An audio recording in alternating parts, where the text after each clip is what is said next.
EndLink, c'est un programme de recherche sur la manipulation des images par les écrivains. C'est une recherche qui est financée par des fonds européens jusqu'en 2024 et hébergée à l'UC Louvain au sein du Centre de recherche sur l'imaginaire de l'Institut Incal. En très peu de mots, EndLink, c'est le terme anglais qui désigne la saisie et l'action de la main. Ce qu'on étudie donc, c'est la manipulation, le maniement, voire la manutention des images dans les textes littéraires, dans la vie des écrivains, mais aussi dans les textes critiques. On travaille sur une période très large, de la fin du XIXe siècle jusqu'à aujourd'hui, parce qu'une de nos ambitions, c'est de mieux comprendre les gestes que nous faisons tous aujourd'hui avec les images, et cela grâce aux gestes qu'ont fait les écrivains, qui sont un type de regardeur particulier avec les images dans le passé.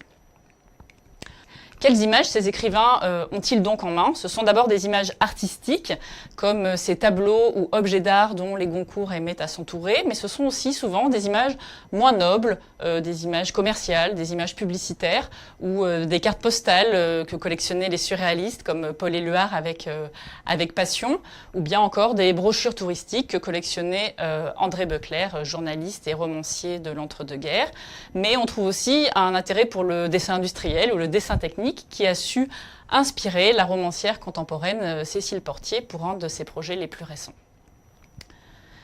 Les écrivains amassent, collectent, ils s'entourent donc d'images et cela nous fait penser au bureau de Michel Butor, par exemple, très visuel, qu'il appelait lui-même sa caverne atelier. Et cela peut donner lieu à de véritables petits musées personnels. Les écrivains se servent également des images pour écrire et parfois ils se donnent la peine de nous l'expliquer, comme c'est le cas de Philippe de Joncker qui, dans son site internet désordre.net, va nous dévoiler les coulisses visuelles de son écriture romanesque, les coulisses visuelles de son dernier roman. Outre les traditionnelles publications, colloques et rencontres, nous organisons avec cette équipe de recherche un certain nombre d'expositions, comme cette exposition sur les cartes postales qui avait été accueillie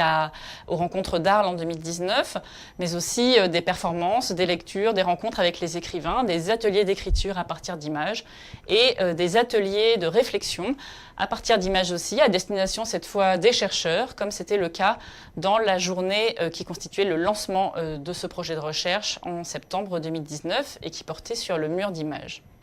C'est donc à toute une palette d'interactions entre littérature et visuel que nous nous consacrons. Ce sont ces interactions que nous explorons avec la petite équipe que j'ai le plaisir de diriger et le plaisir de vous présenter pour terminer.